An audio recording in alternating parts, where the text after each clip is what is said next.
Hello, and welcome to the second and last of the two lessons for week 2. We're going to look at division properties of exponents today. So dividing powers with the same base and raising a quotient to a power are what I hope you can do by the end of this lesson. So simplify. 5 to the 6th times 5 to the negative second. You can do this problem based on what we've done last week and with the last lesson. So that's 5 to the 6th plus negative 2, or 6 minus 2, which is 5 to the 4th. Which is 625. What happens if I rewrote this problem without negative exponents, which we know how to do? If I move the second 5 to the bottom, it becomes 5 to the 6th over 5 squared. And if I rewrite 5 to the 6th, that's 5 times 5 times 5, well, 6 times, and 5 squared is 5 times 5. And what happens is 2 of the 5s on top cancel with the 2 5s on the bottom, and look what's left. The 4 blue 5s are all that's left, which is 5 to the 4th, which is 625. Okay, so the division property of powers says for any non-zero number a, for any base a, and integers m and n, I can subtract my two exponents. All right, so just keep in mind how this is different from what we've already learned. This first one, 5 to the 6th times 5 to the 2nd, we added those exponents. We got 5 to the 8th, and then 5 to the 6th to the 2nd power. We multiplied those exponents because there's only one base. We get 5 to the 12th. So you've seen all the properties now. We're going to do some practice. So there's 3 ways of doing this. Okay, first one, division property, which just says we can subtract. So x to the 3rd minus 8, that's x to the negative 5th, which we move that, again, like we've always done, to the bottom of the fraction, 1 over x to the 5th. Option 2, I could expand it and write it out. I wouldn't recommend this way because the exponents can get very big, and this would take forever. But x to the 3rd is 3x's. X to the 8th is 8x's. The 3 on top cancel with 3 on the bottom. There's 5 left over on the bottom. So that's where you get 1 over x to the 5th. Option 3 is canceling. If you understand this, this can be the quickest. Understand that there's 3 x's on top and 8 on the bottom. Where are there more x's? On the bottom. How many more? 5 more, right? So the 3 and the 8 reduce down to 1 and 5. It's not, you're not reducing like division. You're just canceling out 3 from the top and 3 from the bottom, leaving me with 1 over x to the 5th. That way is the hardest to probably understand, but it is the quickest. A little more complicated. What I see right away is I have 2 p's and 2 q's in this problem.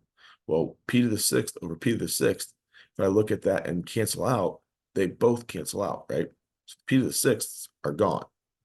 The only thing left here is the 3 of the 18 and the q's and the 2 q's. So I'm going to put my 2 q's together. The 3 stays on top. Q to the 8th, I'm going to subtract. And this is where it can get a little tricky because you have a negative exponent. You can, so 8 minus negative 2. You got to remember both negatives. So actually it becomes q to the 10th. The only thing left on the bottom here is the 18. So it's q to the 10th, 3q to the 10th over 18. You got to make sure at the end, I can reduce 3 and 18 to 1 and 6. So my final answer here is 1q to the 10th over 6. Before I move on, I'm going to show you one thing. A good thing to do is to take that and move it up. This is what I like to do with mine when I'm doing these problems. You make sure all your exponents are positive.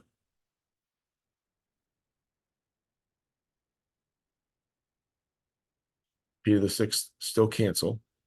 And you see I have the 2 q's are now both on top. If they're both on top, I can add those exponents and I get my 10. It's a little easier to see it that way. But if you want to just subtract them, just make sure you subtract and use both negatives if the exponent is negative. Okay. Move on to the last problem. Try it, pause it. This is a tricky problem. I'm not going to show this step by step. I'm going to have it all pop up here at one time, and then I'll walk through what I did. So here we go. Okay. There's multiple ways of doing this. what I did was I simplified inside the parentheses first. So I'll kind of go step by step here. -4, didn't do anything to that. X to the 8th, and I see an X to the 6th on the bottom.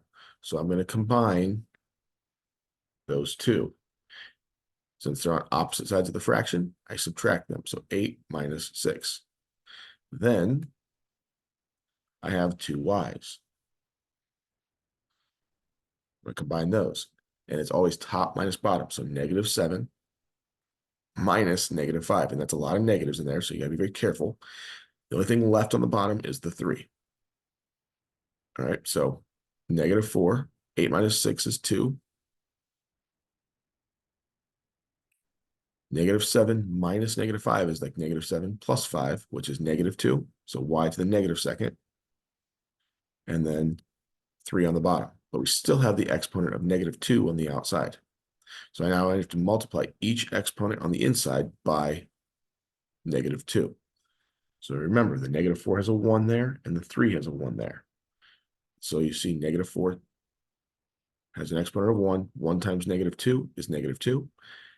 X to the 2nd times -2 is x to the -4th. We're going to get to that in a little bit.